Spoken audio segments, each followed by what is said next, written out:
Great. All right, and if we haven't met before, many of you know me by now, but if we haven't met before, I'm Erin Maney, and I do work for Open SUNY, Senior Instructional Designer there, which means a lot of things. Mostly it means that I do some training, and I work with the COACH section, the Center for Online Teaching Excellence, in the community pillar to help connect our faculty across campuses. And I'm available on lots of social media. Some of you have already found me there after our training workshops. And I'm still a mom of 3 children, and we still have 7 pets. So that hasn't changed. Busy, busy. All right, our agenda for today, it's just this morning. In the past, we've had a morning and afternoon session. Today, we are wrapping up the whole series. And granted, we all could use some support going forward, but you will be trained. So yay, Maureen. So we're going to look at 3 areas of the Blackboard Learn platform today. We're going to look at course management. There's a section in your course that is strictly for the instructor to manage the course, okay? So the course management area is where you do all your work as the instructor. And in that course management area are things like the grade center, like the retention center. It's also where you would go to archive your course and perform some other functions. So we're going to get a tour of that course management area. We're going to be looking at a grade center today. I have one for you with mock students that have submitted work so that we can give you an appropriate tour, because when you go into your practice course or your sandbox course, you don't have students in there.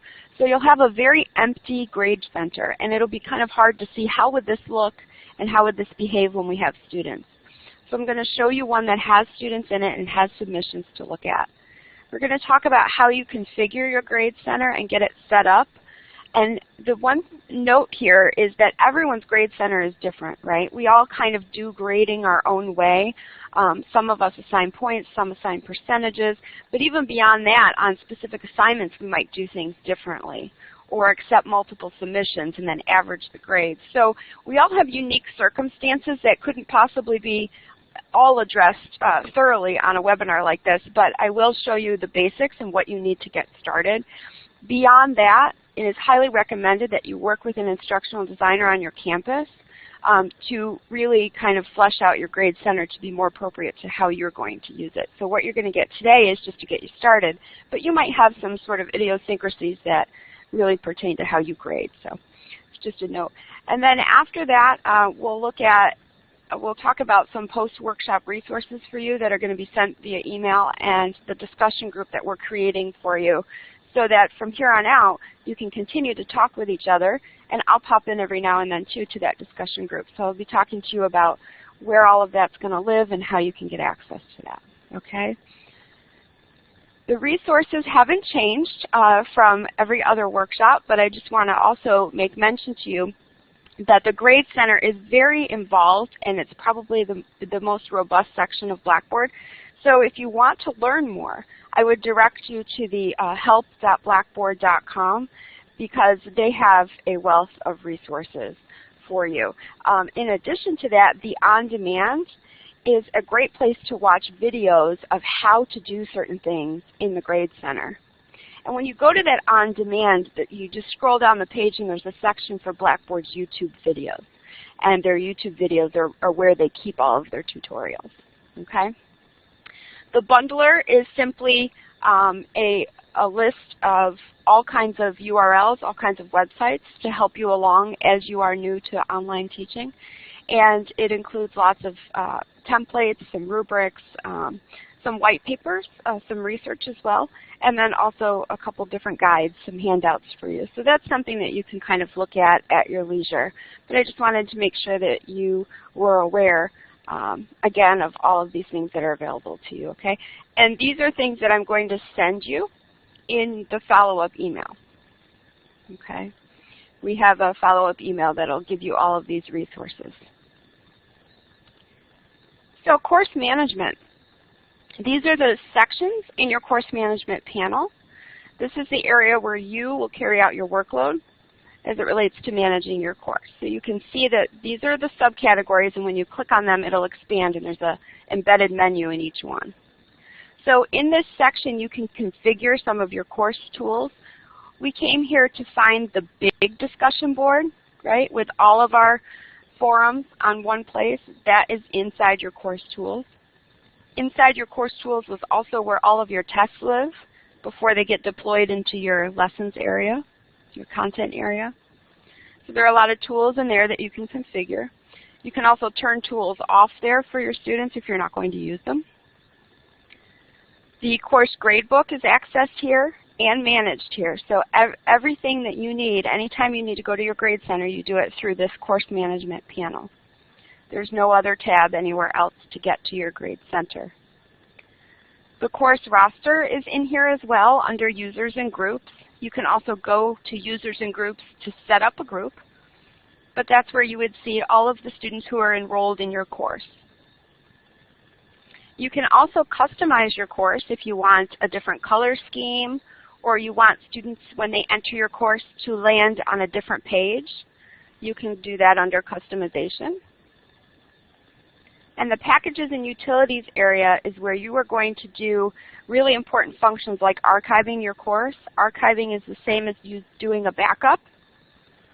So at the end of, let's say, if you've graded a whole bunch of work, it is beneficial to do a course backup, which is called an archive in Blackboard.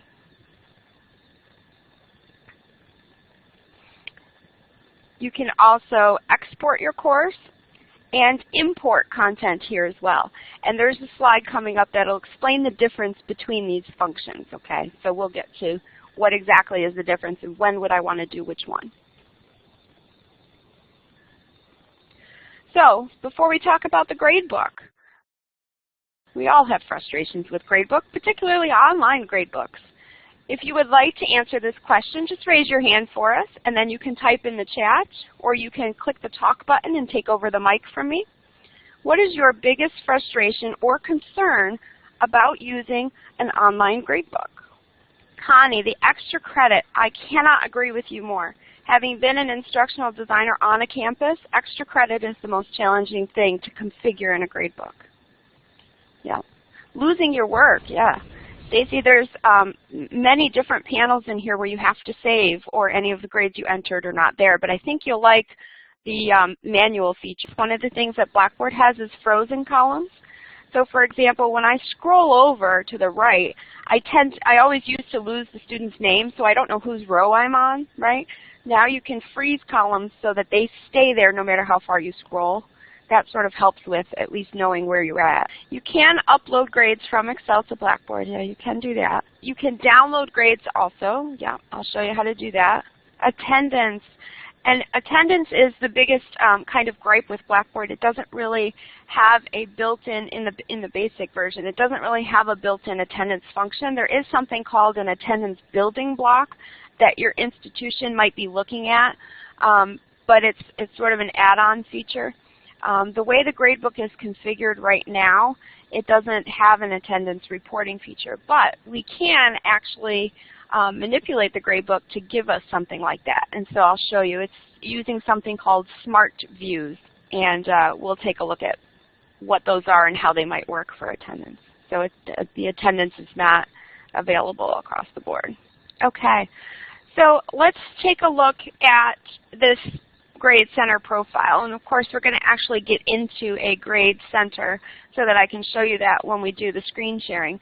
But I just want to give you an overall idea of what it looks like and what you can do here. Okay, so some of the things that you can configure in a Grade Center, you can create columns. You can create new columns that aren't already there when you go in. When you go into your Grade Center, you'll have some basic columns. You'll have a weighted total column. You'll also have a total column. And the difference there is if you are points-based, you'll have a running total, right? The weighted total allows you to set up categories and weight them. So I might have my tests are worth 40% of the grade. I could have discussions worth 20%, right? Homework or activities worth 30%, that sort of thing. So that would be a weighted total, right? Because you're weighting categories. You can also add columns manually. If you are not teaching a fully online class and you have a face-to-face course but you want to use the online gradebook, sometimes you're going to do activities in class that you'll grade that don't exist in Blackboard. So you can come in and you can manually create a column that you just type in everybody's grade for. So you can still do it manually. And then you can also create columns for overall categories. So let's say you have 10 assignments listed. You can create a column that is an assignment column overall. So it calculates an average of all of those assignments. We'll practice some of this today too. Some embedded settings and options in each column. So each column you can see here has a little drop down next to the title at the top level. Inside there are additional settings just for that column. So we have columns that you can create from scratch, and then once you create a column, there are settings inside there too for managing just that column. I mentioned briefly the frozen columns. The first 4 columns on this screenshot are frozen. They're a little bit grayed out. That means that no matter how far over to the right I scroll, those columns will stay right there. So I can scroll all the way down and still know that I'm on a certain student's line. Smart views are ways for you to look at your grade center only in parts. So perhaps you just want to look at all of the columns that have test grades in them. You can create a smart view to only pull out the tests. That way when you go into the full grade center, you're not trying to sort through and find them.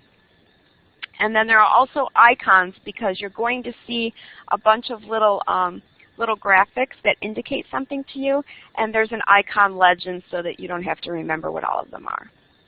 So availability means that the student is enrolled in your course and active. What sometimes happens on campuses, depending on how your students are populated, most campuses have the student information system populate the enrollment. So if a student drops your course, they will show up as unavailable, which means they can't access the course. And some institutions will drop them right out of Blackboard. Others keep them on the roster for census information, reporting information, so it just depends on how your campus does that. But you'll know on here if they're unavailable, they've dropped your course, and then it might just take 24 hours for them to actually be dropped out of Blackboard. Okay. So let's take a look here using the A button. Tell me, A or B, what type of grade book do you use? I probably should have put a C for other. Maybe you have something unique. Let's see how many of you are points-based and how many are percentage. It's an ever-growing number here. Interesting. Interesting. That's it? Oh, I see it's updated now. There we go. So we're really actually fairly evenly split. I mean, just a few more A's than B's. David, it's true. I mean, sometimes we have assignments that are worth a certain amount of points, but that actually equals a percentage, right? So that's okay too. You may have some sort of combination of both. Okay, great. So that gives us a little bit of perspective. Now you're always going to have some students, right, who are not performing up to par. And in the past, you would have to just run a report. There are many different kinds of reports in your LMS that will give you some information. In Blackboard, we have something called a retention center. There are still reports that you can run, but the retention center allows you at a glance to take a look and monitor students who have done any of those things that you see in the columns there. So anyone who has missed a deadline, you can get notification of that. You can receive alerts for grades, and you set the bar. So you want to know if students achieved below a 65, let's say. You can also get an activity alert. So a student didn't turn in an assignment or has not logged in. That's the access one, if a student hasn't logged in X number of days. The other thing that you can do here in the Retention Center is you can monitor students who are excelling in your course as well. So for grades, you can set a grade alert that you want to be notified for students who performed maybe a 90 or above on something. Okay, so this doesn't just have to be students who are at risk. You can also receive notifications for students who are doing well. And then when you get this profile, you can choose to monitor a particular student. So if a student is consistently missing deadlines, like my student Mason here, I can monitor him so that every time he misses a deadline, I am notified. instead of having to come into the retention center to find that out, I will get a notification that I can have sent in my email. I can get notified by logging into Blackboard. There are lots of ways to get that progress. Okay, so we'll take a look at the retention center also and see what kind of thing it provides for you. Okay. And then lastly, before we actually jump in and I show you a course and show you the Grade Center, there are 3 functions that are going to be very important to you. This is under the Packages and Utilities area of your course management panel. And they are archiving your course, exporting it, and importing it. An archive packages up your entire course. All of your content, your organization, everything is preserved in this archive, which is actually a zip file. It also includes your gradebook and all student data and submissions. So student grades are part of that. Any work that a student submitted to your course is part of that. This is really synonymous to a backup of your course. And why would you do this? Well, certainly at the end of a semester, you would want to archive your course because that preserves it so that if there is perhaps a grade grievance or if you have to go back and find something from the course, you will be able to open this archive. Now, some campuses keep the courses for a certain amount of time. I used to work on a campus that kept it for 3 years, and so the course was on the system. And if I continued to teach for that campus, I could access that course for up to 3 years. Not every campus does that, so you want to talk to your department and find out what your policy is so that you know how long you can access a previous course that you taught. The export function is what is typically done at the end of a semester to bring that course into the next semester's shell.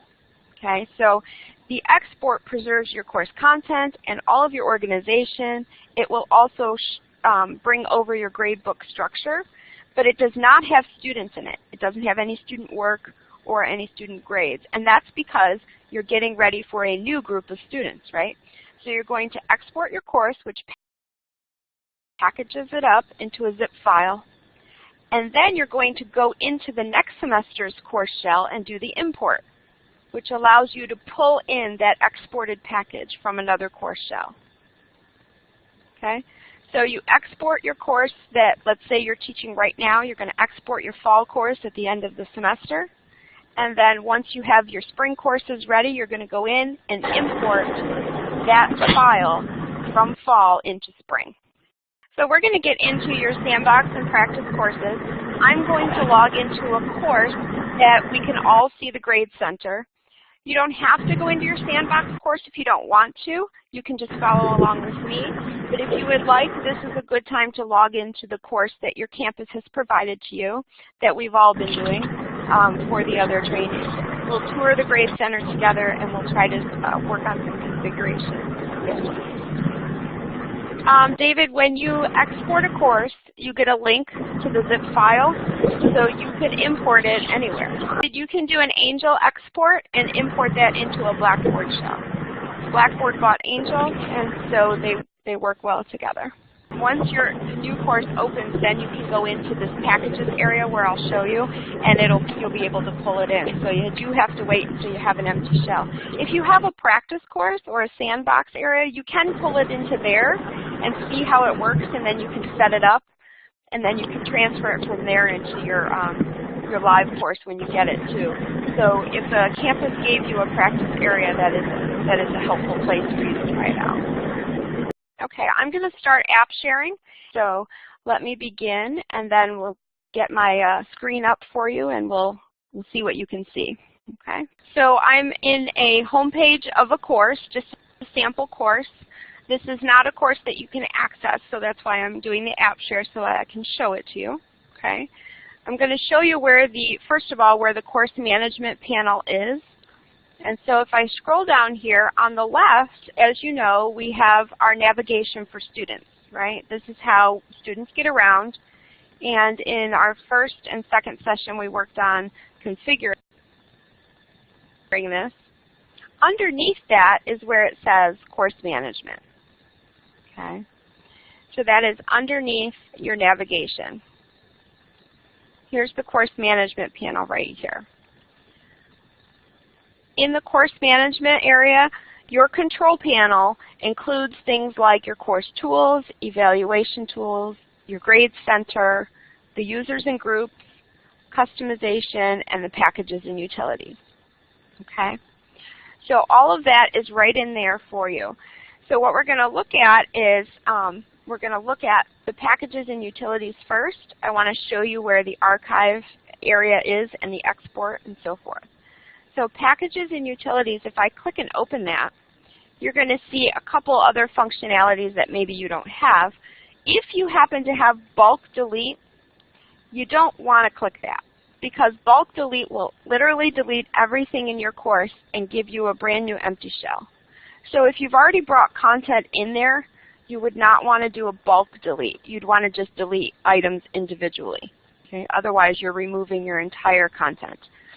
That includes your grade center too. Okay? The third one down on my screen is export and archive the course. That's where you go to do either one. Okay, so if I click export and archive course, I have the option here to export the package or archive my course. And remember the difference. Archive contains it's a backup of student information, course content, grades, all of that. If I'm trying to package my course to bring it over for the next semester, I want the export. Okay? That's where you would find those functions. And then if you are in the next semester and you want to bring that export in, you come down to packages and utilities and you simply choose import package. Import package allows you to browse your computer, find that zip file, and pull it in. Okay? And once it's pulled in, your lessons area, all of your course content will be in there, including your gradebook structure. Yep, if you archive a course, you can also export it because they are two different functions. You can also archive a course more than once. So perhaps you've done some significant grading, you know, before like the holiday break, and you want to archive your course just as a backup to make sure you don't lose those grades and all that work you did. You can do that, and then at the end of a semester you can archive it again.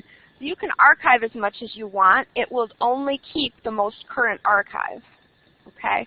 So if I archive today and then I archive next week will override today's. So that's how the archive works. But you can export it anytime. Okay.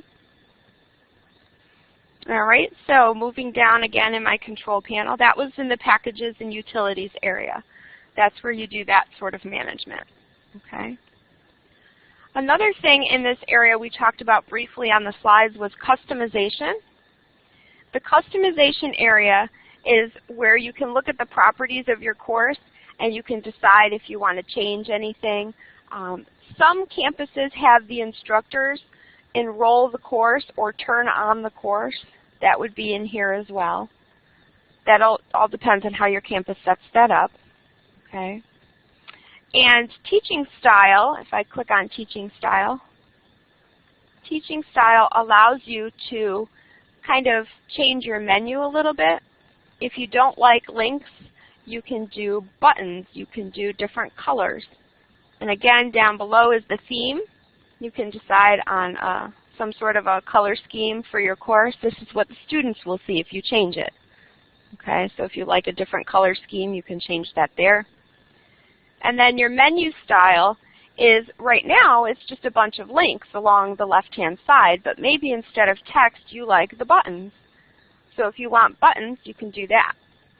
You can also expand here this button library to get different colors. Okay, so you can do colors, shapes. You can even do patterns, and they can get a little bit goofy.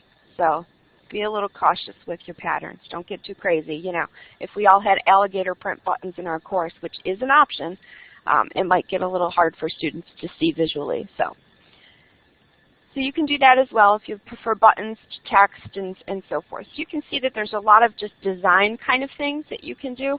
There are some campuses that turn this function off. In other words, they make the determination for what the template will look like for all courses, and you don't have the option to change this.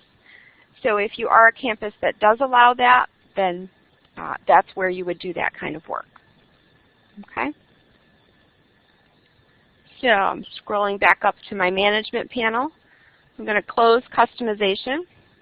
You notice I'm starting from the bottom up, right? Users and groups. If I open this, this is where I can go into groups and I can tell Blackboard that I need 4 groups with no more than 3 people in each group, and it will take my roster and it will populate the students for me. I can also do manual groups. If I want to select who should be working with whom, I can do that. Users gives me my roster, and it has my student email on there as well. Okay, so that is a quick way to look at your students. Some of you will have the enrollment function, others will not. Quite often campuses do not allow the instructor to enroll the students. That's done, again, through your student information system like Banner or something like that. Okay, but this is where you can go and you can see who your students are. You can print this out and have their emails, that sort of thing. Okay, so users and groups all right under there. Okay, so now moving on up, I'm going to click on the Grade Center in the Course Management area. You'll see here I have a couple choices. When I open the Grade Center menu, I can look strictly at what needs grading. That's going to show me any submissions that are pending and waiting for me to grade. That's all I'm going to see, not the rest of my Grade Center. I'm only going to see what needs to be graded. The full Grade Center shows me everything, right? It's all the whole Grade Center with all my columns, all my rows, and all my tools. Underneath that and indented are 2 smart views. These are set up for you by default from Blackboard, but you can change them. The first is assignments, and the second is tests. This allows me only to see those columns. So if I only want to see tests, it will pull out the Grade Center with just the test column so that I can look at that only and not see discussions and not see assignments and so forth. So this is one way that you can slice and dice your gradebook to see certain views. You can add notes in the Grade Center. I'm not sure if you can do it per student or if you have to do it. You can send private instructor notes on the assignments that you're grading, but I'm not sure if you can put it in there. So we can take a look when we do some grading. Okay.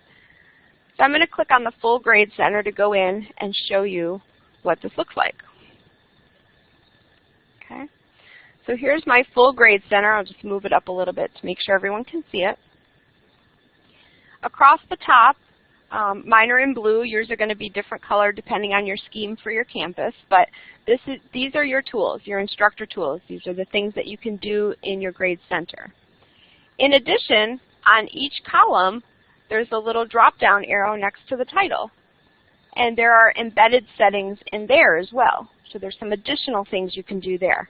And we'll take a look at what those will be. Well, let me give you a quick tour. The Grade Center right here is a spreadsheet, right? So it has my student last name, my student first name, and mine happens to be in this order. It has their total, which is their running total, and then it has their weighted total. And the weighted total is because I have set up categories, and I want certain things in the course worth more than others. Some of you are going to only have one of these columns. So for example, if you're points-based, you probably only want the weighted total. You may not want the running total of all the points that the student has earned in the course. If you're points-based, you might want the total. You might want that running score. But it's up to you. And these are not accurate because my weighted total, I've played with that so many times. So of course it's not accurate. Yep. Yes, that is the default, Maureen, right, to have last name, first name, and then it does have their username and student ID. The last access date is really important. I've hidden some columns, obviously I've been playing around, but the last access date is really great because it shows you the last time the students have logged into your course. And if there is no access date, you know they've never logged in. And that's a pretty important thing to know. You can rearrange these columns, and that's one of the things we'll show you under the Manage tab, is rearranging your columns and setting up your categories. We're going to spend most of our time in that Manage area. Okay? So we'll figure out how to configure this grade center. So what else do I have? So I have the students, I have their total, or I may have some other columns, availability, and so forth. I'll show you how to hide columns, like I have as well. There may be some things you don't want to see, but you don't necessarily want to delete. And then if I take this student and I just continue across, I've got several assignments. And I can just keep going across and see all of the assignments that the student has submitted. Now you'll see in some columns there's little icons. For example, in this discussion 4, I have this little blue timer. Okay? That means that that attempt is in progress. The student started it and they haven't finished it yet. Some other things that you might see are the green exclamation point. And you saw this when we were grading an assignment. That means there's a submission there and I need to grade it. Okay? Edward, it doesn't say how much time they spent online. There is a report you can run that delves into the student's actual activity and what they've done, and it'll show you log in and log out time. Okay? So you can do that in reports. Other than that, the Grade Center just shows you the last access date. Okay? So you'd have to actually run a report to do that. So in the Grade Center, when you come across an icon and you maybe are not sure what it is that you're looking at, there's a button down on the right called the icon legend. And you can click on that and it will show you a bunch of different things. Now, some of these you're never going to see. There are a lot of places, a lot of schools that don't allow exempted grades. If the user is unavailable, quite often they just drop off your roster. But some of you may have a user that's unavailable and they haven't dropped off yet, and they will. Okay, you can hide columns so that students don't see that column. So maybe you're trying to track something that isn't part of a grade. You can create a column in here and track, for example, attendance. There may be a time when you do some anonymous grading and that student's grade column will be shaded. That lets you know that that was graded anonymously. Okay, and there are some others here. Override means I clicked on it and I changed the grade. I did a manual override. So sometimes a student will turn something in and maybe they submitted the wrong one, or maybe they've earned extra points, or maybe it was late and you want to dock points. You can go in and override that grade. Okay. So the icon legend is there to help you when you come across these little things in the Grade Center and you're not sure what they're for. Right? So let's look at how can we set this up and configure this to meet our needs. One other thing I should mention is you'll notice up at the top here there's no button that says print. So it's not nice and easy to print the Blackboard gradebook.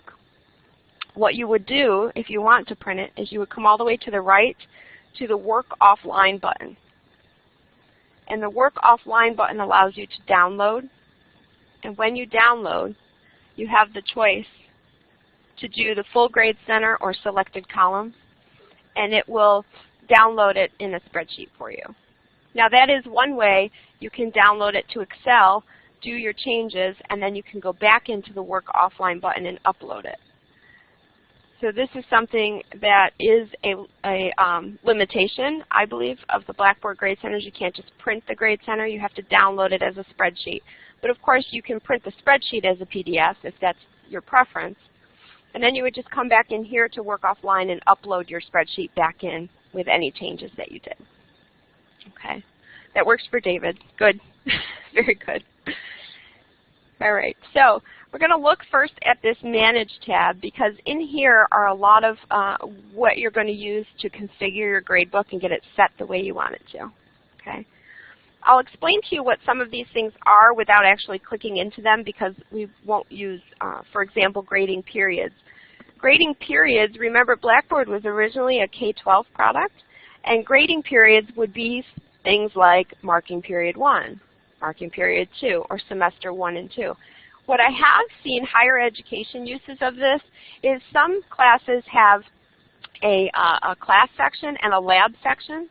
And generally, they're two different shells, right? You'll have a course shell for your class and a course shell for your lab, and you have to keep the grades separate. Everything is separate. You can put them together and have grading periods. so that you look at one grade book for the coursework and you look at another grade book for lab, or maybe it's practicum, right, where the students are actually out doing some actual work in a setting. So you can configure grade periods for that purpose. Otherwise, you're not going to be reusing a course shell. Most of our campuses have you use a course shell per semester. And then next semester, they're going to give you another shell to pour your course into. So grading periods would be used if you are going to be keeping the same students for multiple semesters. Okay. Your grading schema, that is your A, B, C, D, what those equal. So you would go into grading schema to tell Blackboard, this is an A, this is a B, this is how much a C plus is, and you would set the grade ranges for those. Now, if you're never going to display a letter grade, you actually don't have to set up your grading schema. Blackboard only needs to know that if you are going to tell it, hey, for all my tests, I want you to display a letter instead of a number. Blackboard's going to say to you, I don't know what that letter equals. So you have to set up your schema to make sure that it equals out. Okay. Grading color codes. These can be really neat if you are someone who likes to just get a quick visual of how students are doing in your course. You can set up color codes for things. Can both show? In the Grade Center for students, David, students only get one primary display. So you have to decide, are you going to show them the points, the percentage, the letter, so forth. Instructors in your Grade Center, as you can see in my weighted total, it will show percentage and letter. So for you, you can see up to 2 displays. Students can only see 1. Okay. So I'm going to go into grading color codes and show you what this might look like, how this would work. Okay. I'm going to check the box to enable them, and then I get to choose down here. Blackboard gives you 3 if you want to look at these 3. I can change the color for any column that is in progress, or I can change the color for anything that needs grading or anything that I exempted. That's fine, except that there are already icons built into the gradebook to show you these things, right? In progress would show you the little blue timer. Needs grading would show you the green exclamation point, and exempt shows that little caret in the corner. So I'm going to look down further at the grade ranges.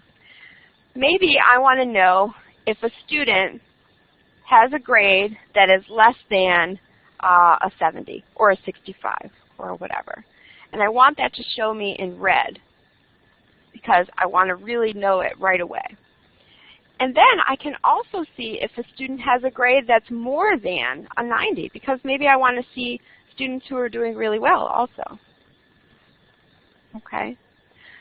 So the codes are just for the instructors. Yep, it's just a quick way for you to look at your grade center and see the highs and the lows or whatever grade range you're going to set up. Okay. So I'll submit that, and we'll take a look at my grade center. Now you can see that any grade that was a 90 or above is showing in green for me, and any grade that was below a 70 is showing up in red for me. So I can quickly look and scan my grade book and see that. Now you wouldn't have to set both if you don't want to. You might decide that color codes is a little bit too busy in your grade center and that you don't want that. Okay. If you try it and you don't like it, you can always come back into Manage and go into Grading Color Codes, and you would just uncheck this box. So you can leave your settings, but just uncheck to turn off that color coding and submit. Now I don't have to see those color codes. Okay? Whoops, sorry. Clicked on something I didn't mean to. All right, so perhaps color codes are useful to you, perhaps not, but it is an option for you. The next thing in Manage is our categories. We can set up categories for our gradebook. Okay, so I'll go into categories and we'll talk about that a little bit.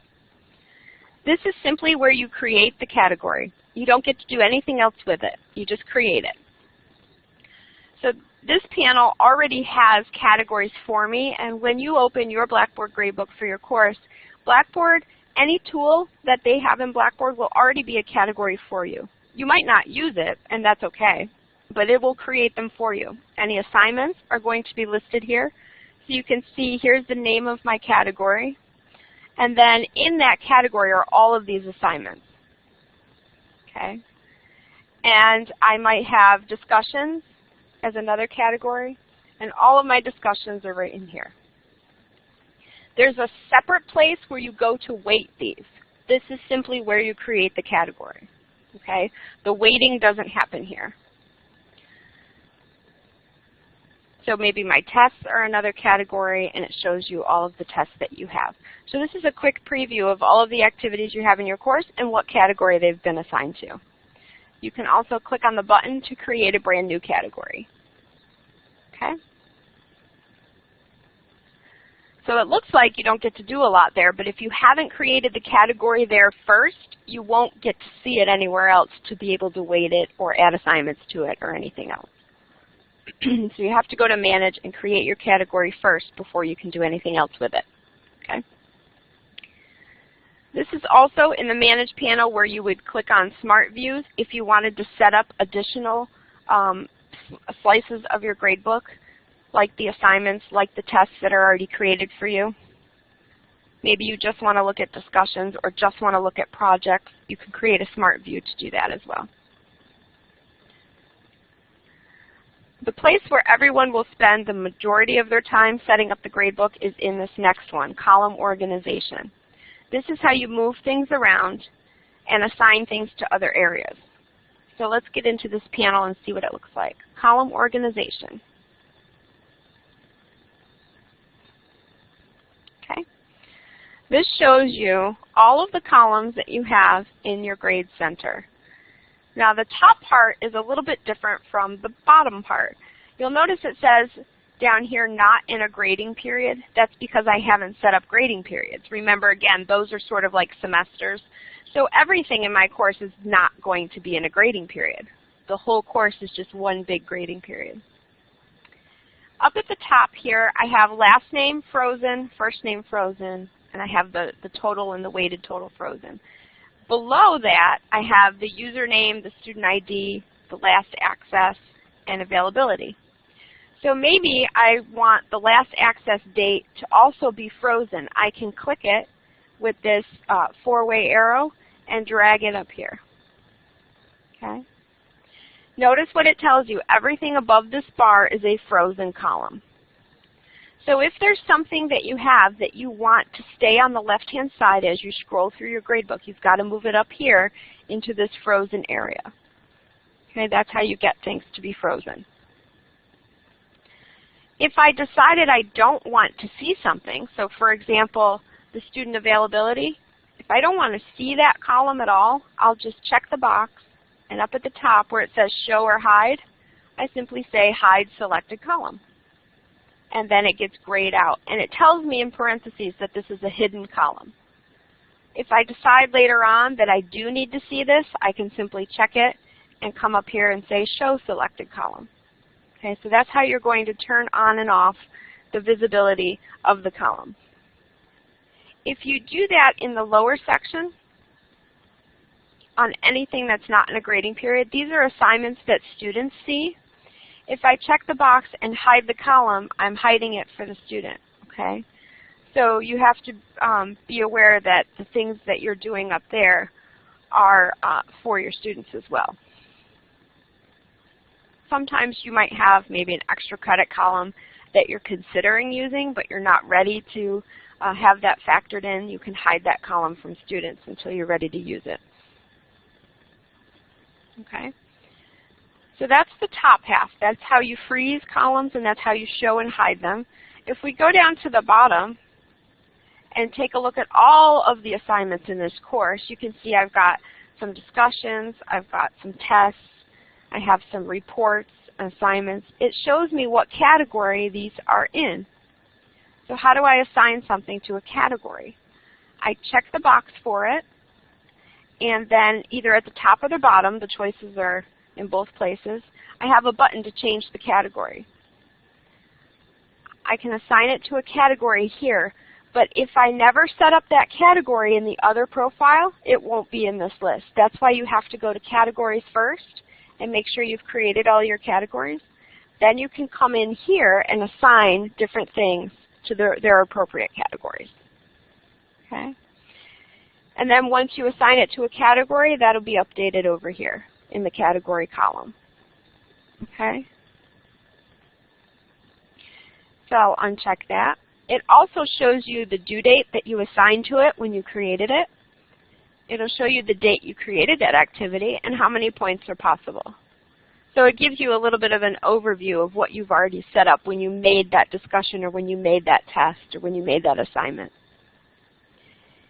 In here, the way these are listed is the way that they appear in my gradebook. So the columns are actually in this order. If I want to rearrange how they display in my gradebook, I have to drag and drop them here. So the first thing that's in my gradebook is discussion number 3, right? Followed by discussion 4, followed by this, that, and the other thing, all the way down to this last one here.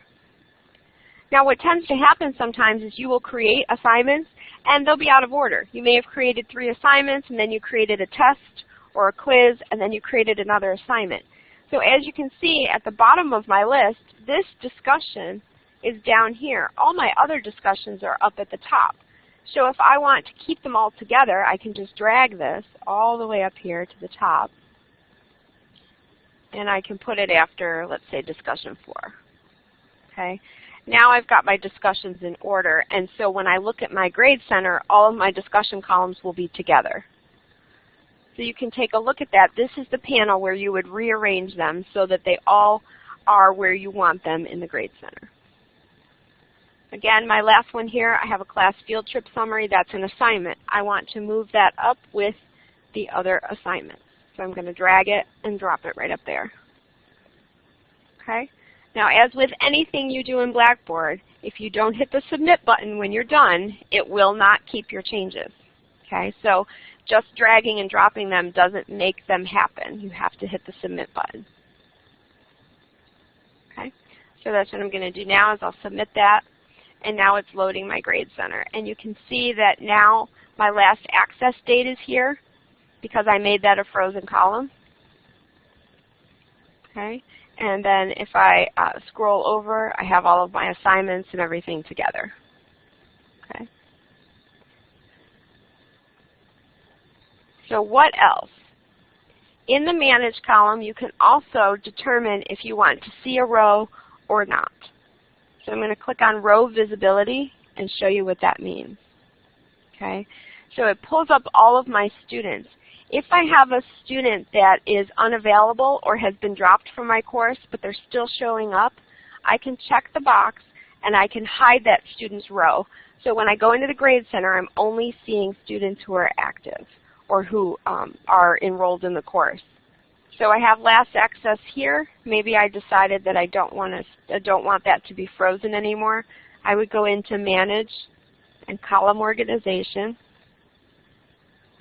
And then I can decide to take this last access and move it down. So now it's not frozen anymore.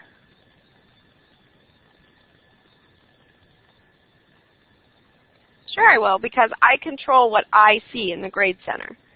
If I put it in the frozen column, that simply means that it will stay on the left no matter how far to the right I scroll. I can always come in here and decide that there are certain things I don't need to see all the time, like the student ID or their username. So now I just changed it. I click Submit, and yes, it updates.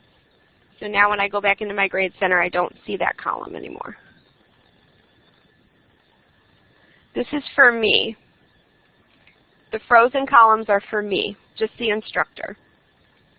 What the student sees is the organization of the columns over here, right? So everything that was not in a grading period, I can reorder those. I can rearrange those.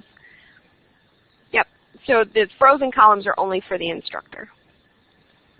We need to know when the student's online, right? They know because they logged in, but we need to know when they are available and accessing the course. So that's what it's for. It's for us.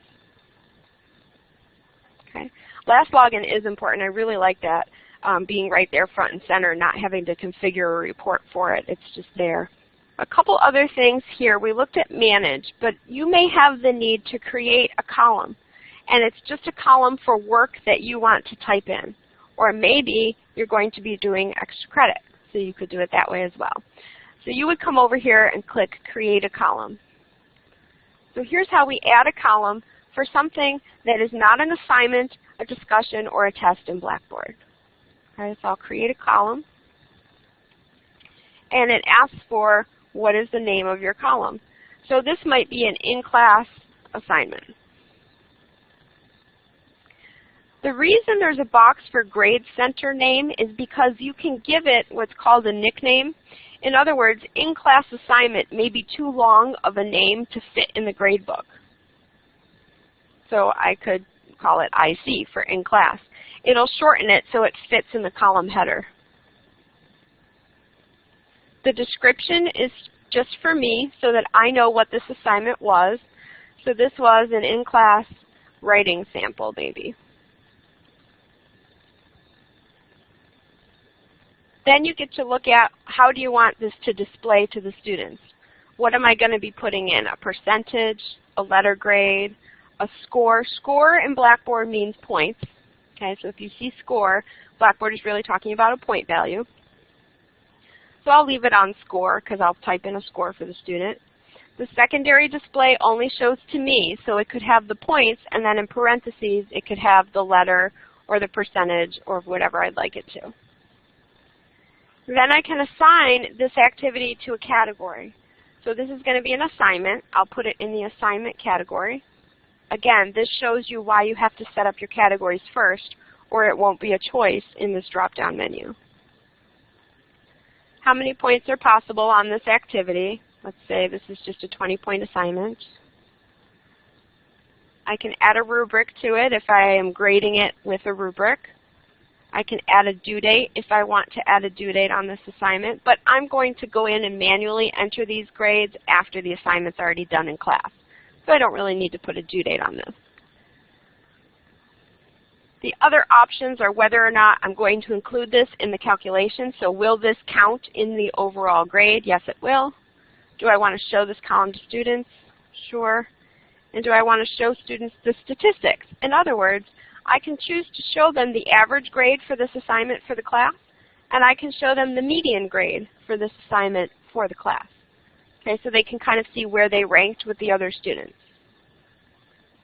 And then I'll click Submit so that you can see where this column shows up.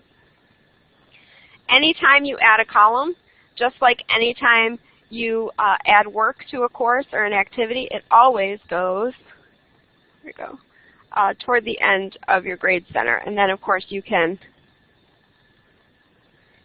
choose to go into column organization and you can rearrange it. So because this was an assignment, it went at the end of my assignments. And you can see the nickname I gave it is the title of the column. Now this is a manual entry, right? My students did this work in class, so I have grades for them. How do I enter these grades? Well, I put the students' papers in order of the roster, and I simply type. So Mason got an 18. I'm going to hit Enter. Ryan got a 15. Hit Enter. Stephanie got the full 20. Noah also got 20. Jose got 19, right? So you go through and you simply type in what the student earned and hit Enter.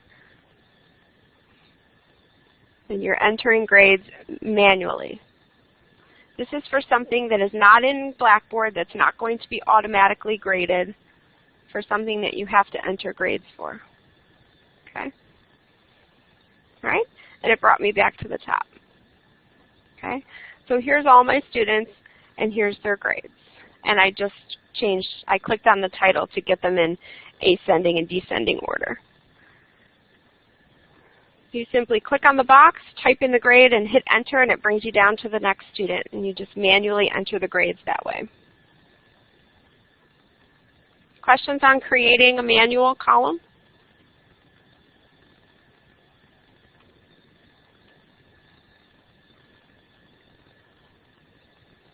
Okay. Great. So the next kind of column that you might want to create is a calculated column. We want to take a look at what our options are for this. You may have the need for an average column, which means I want you to take this test and average the two together and give the student that grade. Maybe you have a minimum and a maximum column, minimum or maximum, I should say. So you've got two columns, and you want to count the one that's the highest. That would be your maximum column. Or for some reason you want to count the lowest. That would be your minimum column. And then you have the total, which is the total running point value, and the weighted, which is based on the categories that you've set up. Okay? So total and weighted are already part of the default Blackboard. If you need another total column, that would be, for example, if you wanted to do all your assignments and then have an assignments overall, or all your discussions and do a discussions overall category. That's a total column. So that would really be the only time you would add additional total columns, is if you were trying to create those overall categories. Okay? So once you have that column, how do you configure it and tell Blackboard which category is worth how much? Since we already have a weighted total here, I'm going to use this column and just edit the settings on that. So how do I do that? Next to each column title is a little gray drop-down, and you click that drop-down menu. And I'm going to come in here and say Edit the Column Information. So if you're playing around in a gradebook and you have a weighted total column, just click the little arrow next to it and click on Edit Column Information. If you don't, you can watch along with me here. So this is my weighted column, and it tells you here it's the weighted sum of all the grades based on the category. Okay? So I'm going to come down, and again, this is where I can change the display if I want to show something different to the student. Now it's going to talk down here under selected columns about what is worth each one. Okay? So I have categories already, and all I did was I selected the category. Let's say it's the journals. And I clicked this little tiny gray arrow to move it over to the right so that it would appear in this box. And then I type in the percentage that that category is worth. So I have my assignments configured at 30%, my discussions at 20%. What else do I have in here? Tests at 40%, and a final exam that's 10%. You can see it'll total your weight down here as you're typing it in. You want to get to 100%. Okay. So I simply choose the category over here, click the arrow to send it to the area on the right, and then I can tell it how much each category is worth. Now some of you may do this fun thing in your tests or your quizzes category where you want to drop the lowest grade.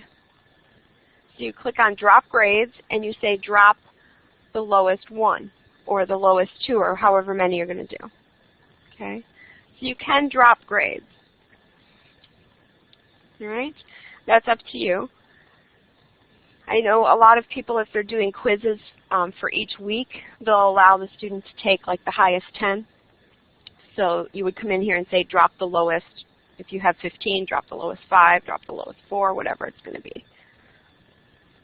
Okay. So this is where you come in to the weighted total column and you set the percentages for each of your categories, if that is your grading methodology. Some people do not grade this way, but for those of you that do, this is where you can set that up. Okay? You can do that by category here. You can also choose to weight a particular assignment. So if I wanted to take, let's say, this Chapter 5 test, and I can move that over. And the Chapter 5 test, I want that to be a certain percentage because I want it to be higher maybe than the others. Now, of course, the other easy way to do that is just to make the point value on the test, is just to make the point value double the rest of the test.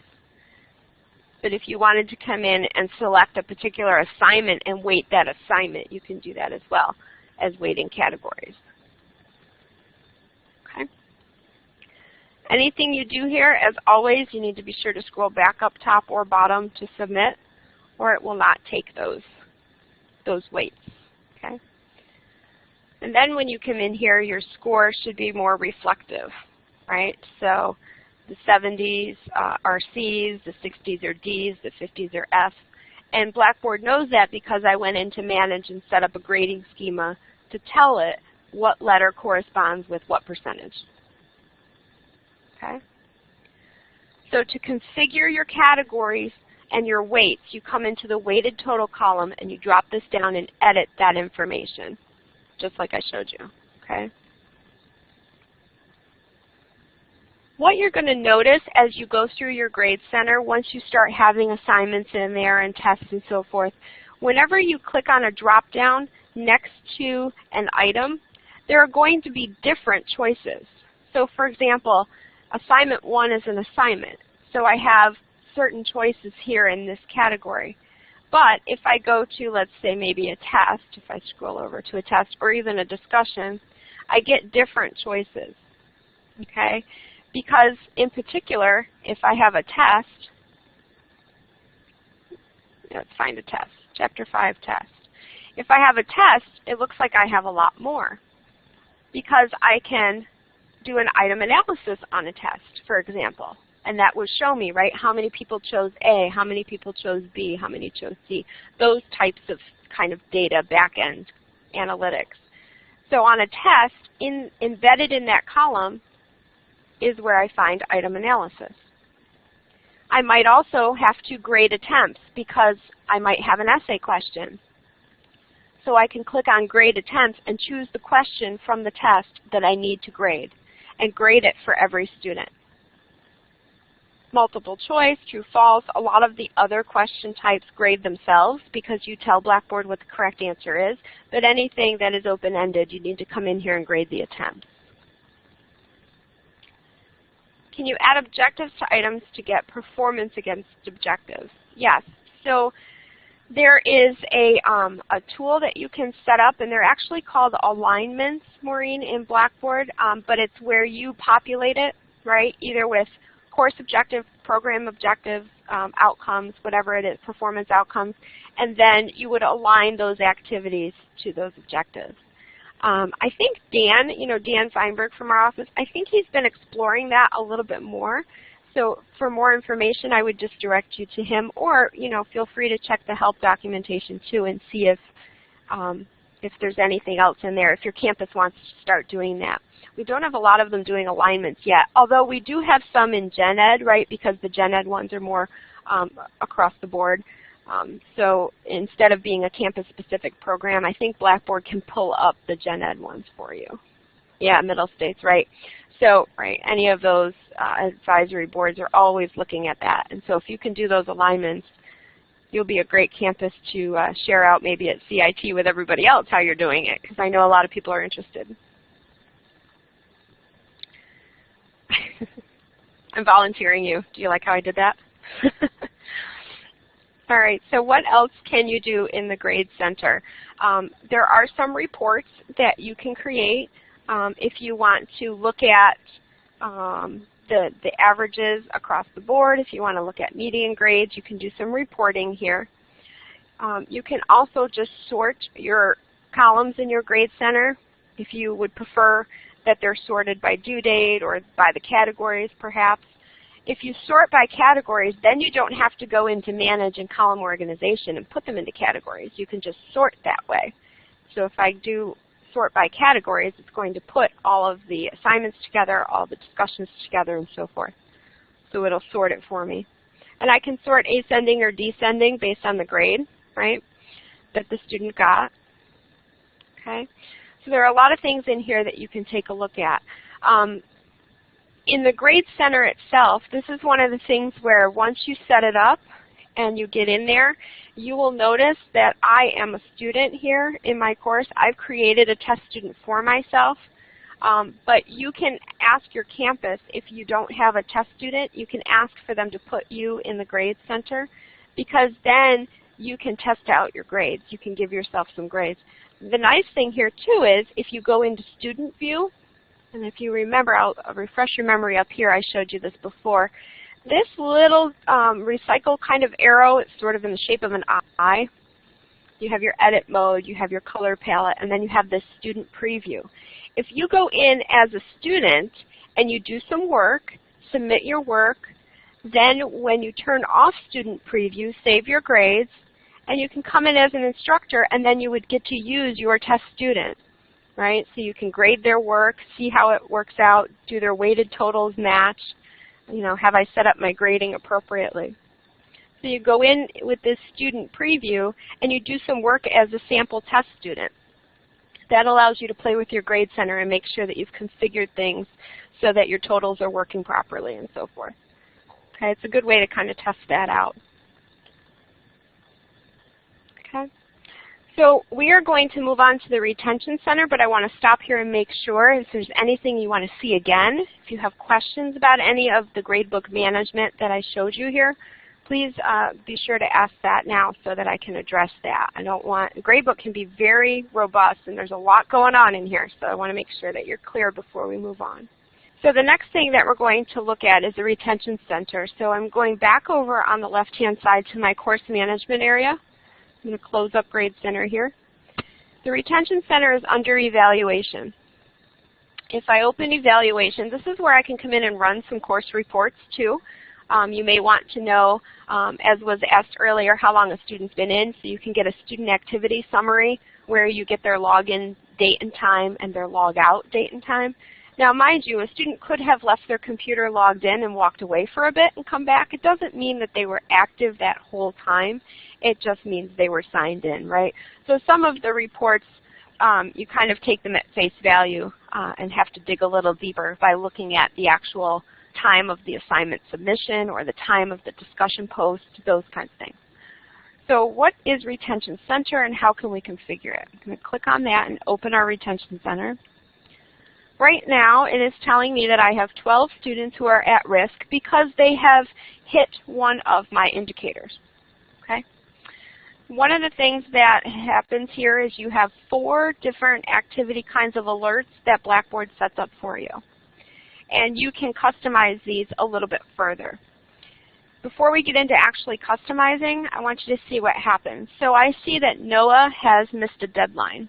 I can click on that little orange dot and I can get more information. He has missed a deadline for the wireless communication report by more than 1 day. Because when I configured this, I asked to be notified if students missed by more than 1 day. You could say 5 days, you could say 3 days, you could say whatever works for you. So he's missed 9 total deadlines. I can view his late submissions here, and it will pop up a box that shows me he's missed these 3 deadlines here. It's interesting that it's been late for 500 and 600 days, right? These students have been created for months and months and months. So what can I do with Noah? Well, I can decide that I want to monitor him because he has missed too many deadlines. By monitoring him, that means I will get a notification email that says he has late work, he has missed deadlines, he hasn't been active, instead of me having to come into the retention center and check up on him every time. I can also notify him here. I can send him an email from the retention center that says, hey, I noticed you missed deadlines.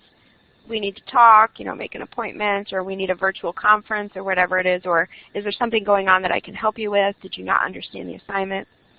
One of the nice things about the retention center, and this is funny because you think if you can do it here, you could do it anywhere. If you email a student from the retention center, I'll scroll down to the bottom, it actually keeps a log. I don't have any emails. It keeps a log at the bottom of all of the emails to that student. So this is the only place in Blackboard where emails are kept. There's a record kept of them. Okay. So I click on Noah, and I can see down here this notification history. It would keep a list of all the email communications that we've had. Now, David, you had a question, I believe, earlier about can you put notes in the Grade Center? You can't do it there, but here I can add a note about the student for myself. So I can create a note for myself here about the student in the Retention Center. I can't do that in the Grade Center specifically. But if I need to make a note about the student because there's something that I need to remember, I can do that here. And those are for me. The notes are for me. The student doesn't see those. Okay. So let me back up to the full Retention Center. This gives me a quick profile of what everyone has done, and I can click on the orange dot to see specific information. But I can also click on the student's name, as I just did with Noah, and I can see what in particular they've missed. Okay, so I can see here that Ryan has 4 missed deadlines, that his average is, about 10% below average. No activity in the course, he's never logged in. And his last access was more than 3 days ago. Okay, so this gives me the profile of just the individual student. All right. Now going back here, how do I configure these? If I want to monitor missed deadlines, I get to tell Blackboard by how many days. Access alert, I want to know if they've missed, if they haven't logged in X number of days. So I've got to set these up. Okay. At the top, there's this little button called Customize. I want to click on Customize, and then I can set the rules. Okay. So there are already rules here. By default, it's going to give you an activity rule, a course access rule, a grade rule, and a missed deadline. You can choose to check the box and delete that if you don't want to monitor that at all. If that's something you don't want to monitor for students, you can delete it. You can also exclude it from the table. So maybe you don't want to delete the rule entirely, but you just don't want it to be in your report, right? That profile. When I go into the retention center, I don't want it to be in that table. That's okay too. You can also create a new rule, because remember what I said, the retention center doesn't just have to monitor students at risk. You can set activity rules for students who are achieving above and beyond as well. Okay? So if I want to configure this rule, let's take a look at the activity rule. I'll drop this down and edit it. And you can rename it. If you don't like the name activity rule, you can change that. So here's the criteria. I would like to be notified of user activity in the last, week, 2 weeks, however long you set a duration, is either below or above average. Okay? So I want to know in the last week who is performing at 50% below average, or 20% below average, 10% below average, whatever it's going to be. Conversely, I can choose to see who's performing 20% above average too, if I would like to. Because maybe I want to send an email encouraging the students who are doing a really good job as well. You can do that either way, and I'll submit that rule. I can also customize this course access rule. So let's edit that one and see what our choices are. You get to set the number of days since they last accessed the course. Now again, remember in the grade center, there is a column for last access date. So you could look at it there if you don't want to do this retention center rule. But if you do want to do it via the retention center, you would choose how many days. Now, 3 days of no access might be okay for some courses, but for other courses, you want to know that the students are in there daily. So maybe you want to be notified if they missed 1 day. So I'll submit that as well. The grade rule, let's take a look at how the grade rule behaves. We're going to edit that one. For this one, I can choose to monitor the final grade, or I can choose to monitor a specific item in the course. So if I want to see the grading on, let's say, this particular resume, I can define the criteria. So I want to be alerted for any student who submitted the culinary resume and their grade was below a 65. Okay, or I might want to see anyone who submitted that assignment and their grade was above a 90. You could do this on a test or maybe a final exam or a midterm. You want to see how students are doing on that item, and you could select the midterm and see, show me every student whose grade is below, a 70 on the midterm. Okay, so I'll submit that. And then you can set up additional grade rules to monitor other specific gradable items in the course. The missed deadline, we're going to edit that one. That's where you select the actual item and you select how many days it's been missed by, or you can simply monitor all course deadlines. I want to know if a student has 3 deadlines missed by more than 5 days, for example. Notify me when a student misses 3 deadlines by more than 5 days. Or maybe I want to monitor a specific assignment deadline. I want to know if any student has not submitted this one item, by more than a day or 2. Now, when you do that, when you set up an assignment in your course, if you remember the settings on assignments back in, workshop 2 or 3, when you set up an assignment and you give it a due date, it still accepts late submissions and it marks them late. But this is a quick profile of looking at all your students and saying, okay, who has had a late submission?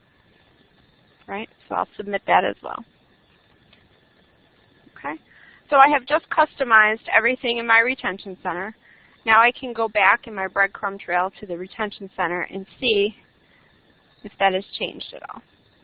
You'll notice I now have more students who have missed deadlines, right? I don't have anybody with an activity alert or anything else. So if I want to see what's happened, I click on that student, or I click on the dot and get the specific information. So Caleb here has missed 4 deadlines. I can view his late submissions. Or let's say James right here, he has never accessed the course. It's important for me to know, right? You can send him an email from there and ask, what's going on? Are you having trouble logging in? Is there anything I can do to help you get started? That's a really good one, this last access.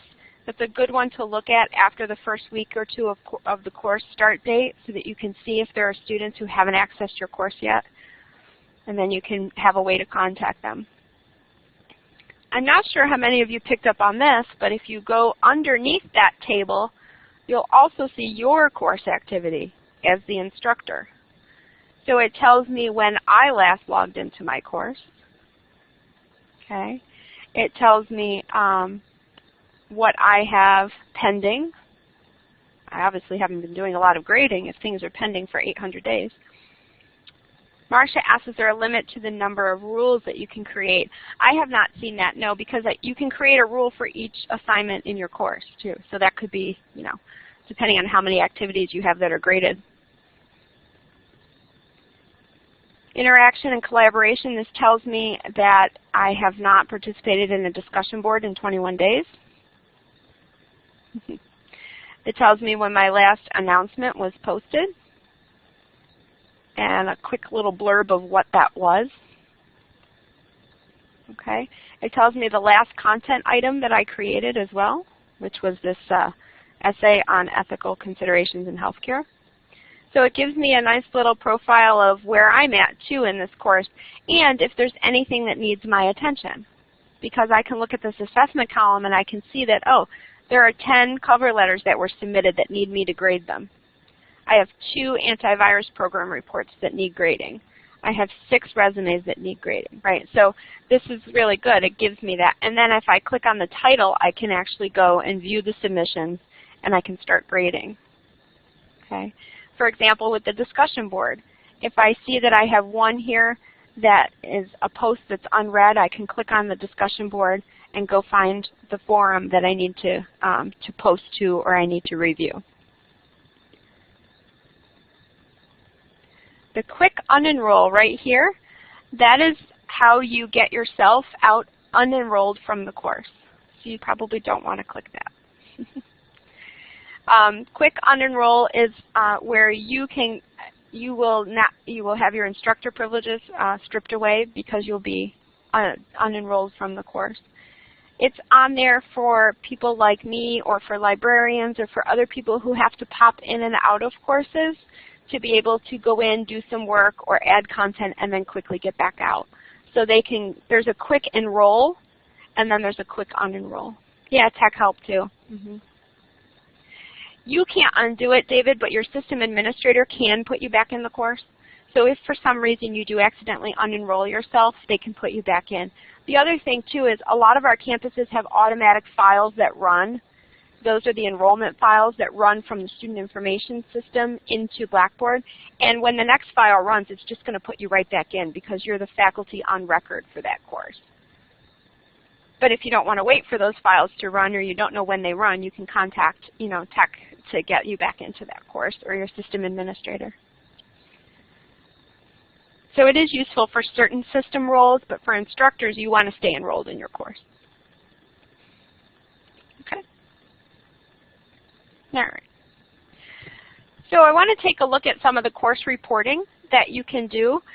If you were formerly an Angel user, you'll notice that there are not as many reports as you had before an Angel. And I think you can kind of get down to the nitty-gritty of what you might be investigating. So course reports are under evaluation. So in your control panel, under course management, you go back to evaluation and you click on course reports. So I'll take you through a couple of these. Some you're not going to need in their entirety, but some you'll want to run every now and then on students. So all user activity, this first one, that means it's a summary of everything every student has done in the content area. Okay? So you'll see it starts with all, and then it goes into some course reports. And then if you keep scrolling down, you can do some single reports on single students. All right, so that's kind of where we get to. It starts with everyone, then it goes into course-specific reports, and then it goes down into user reports. Okay. So one of the most popular reports is this single course user participation report. It's the statistics on the tools that a user has, a student has used in a certain time frame that you specify. So how do you run these reports? Any of the reports have a little drop-down gray arrow next to the title, and you simply click Run, and this will pull up your panel to configure. Okay? So it says here at the bottom that I'm waiting for Blackboard support. So apparently there's a little bit of a lag here. There we go. So it tells you again, you are running this report, a single user participation report. Okay? That's fine. I need to select a date range here. So I'll do it from who knows when. Let's see. I'm going to go back a ways because we haven't had a lot of activity. And I'll click Submit. And then after it processes, we can take a look at what this report looks like. Okay. It tries to open it for you in an Excel spreadsheet, which is good because some browsers don't want to display the web app version. So I can open this here. Every report that you run opens in an Excel spreadsheet. Okay. So let's see, that's not the one. This is the one. Oh, I have no data. That's awesome. So I didn't go back far enough. It would list, you can see here, it would list your student's name, their user ID, whether they're available, right? And then you would have their activity, and then it would say the specific area in the course that they were in. So this isn't going to be helpful to you because I don't have any student data, so that's not a good report to run. Let me back up and try another one. You can download the report, and you can also run a new one giving new dates, and you can do that for every report. All right, so let's see if I can do, I'll do the all users. All right, all users. So here's where I can select a specific student if I want to run a report on what they've been doing, okay? I want to go back quite a ways, though. Let me see if I can go back to 2010. Can't remember when we created all these students. Oh, my goodness. I went too far.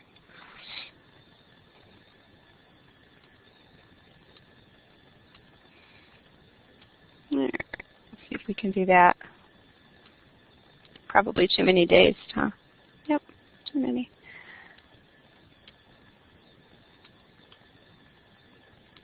Let's just do a little date range here.